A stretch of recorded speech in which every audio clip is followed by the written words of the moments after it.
Oh, looking forward to this. Just before we go with Kylie's eldest son, Gus, first day of school today.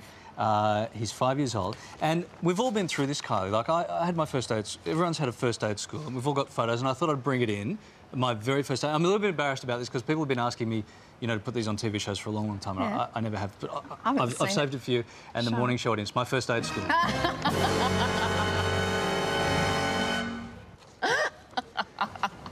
And I really haven't wanted to bring that out. Gee, that trip to the orthodontist really paid off handsomely, didn't it? My dentist is a very wealthy man.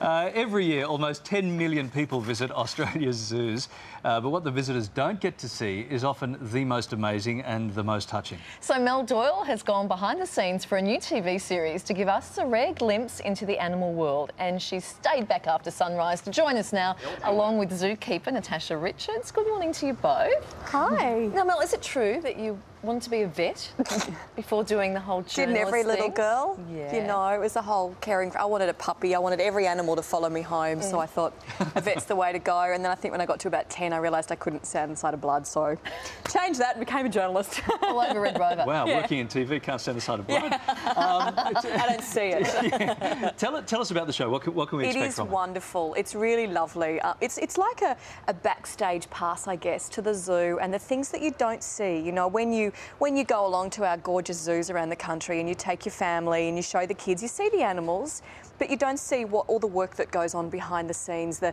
keepers and how they look after them, how they are breeding them, you know, very endangered animals, how they might find sick and injured animals and they bring them in and they care for them, and sometimes when they can release them into the wild, they obviously do, but a lot of times they can't, and so they then live at the zoo and they're cared for.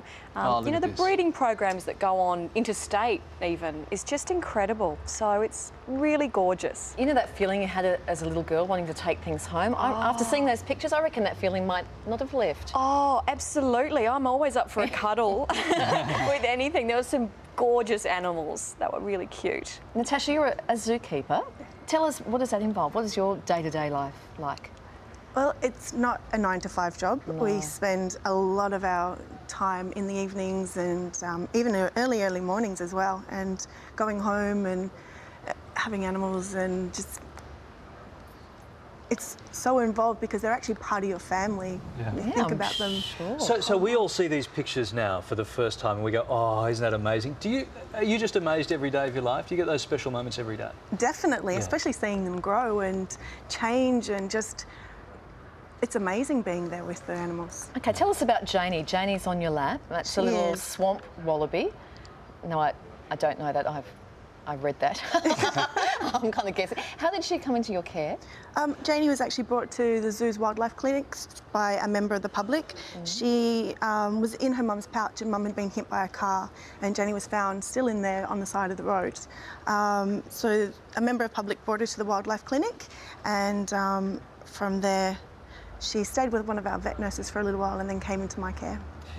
From the clinic, what happens then? Are these animals returned to the wild eventually, or will they end up in the zoo, or that depends on their condition? It does depend on their condition. Quite often they will go back, more often than not I should say, they go back into the wild. But in Janie's case, she's going to stay at the zoo with us. Sorry, you're right. I was just going to say, and that was through her injuries that she received, that she's staying. Are these the sort of stories we're going to hear about, Mel? Yes. Yeah. And the other thing is, Natasha's being so humble, but you'll see the relationship between the keepers and their animals. And, you know, we're talking keepers here feeding some of these little babies, getting up and feeding them, you know, 2 and 3 times during the night. So anyone that's had, you know, a baby knows how hard that is. This is my absolute favourite, with all due respect to Janie, the very cute swamp wallaby.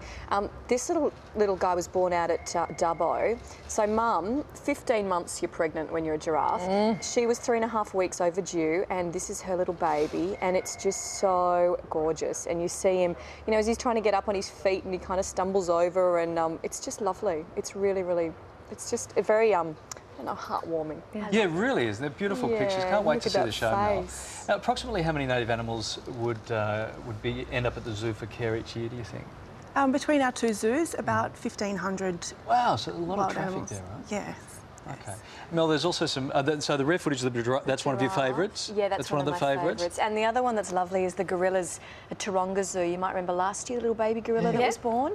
And it's beautiful pictures of there's mum gorilla and dad and the baby and the siblings, and you look at the way they interact, and it's just like anyone else's family. It's really quite amazing. You sort of forget that they're gorillas and you go, wow, yeah, Nicholas was a bit like that when Talia was born. Yeah, running off being naughty. Yes, and poking her and checking her out. Now, did you ask Koshi if you could go off and do a show on your own? Because he seemed a little upset this morning. And I think he was a bit miffed, wasn't he? Yeah, no, I didn't ask him because I knew that he'd say no, so I just did it anyway. But it was so much fun. And the lovely thing I like too is it's 6:30 on a Sunday night, and so it's a really nice child-friendly hour, and my kids, you know, with all due respect to Sunrise, don't really watch. I can't compete with the cartoons. So, yeah, I'm looking forward to showing them. You know what, you're going to have to take them to work for some of this.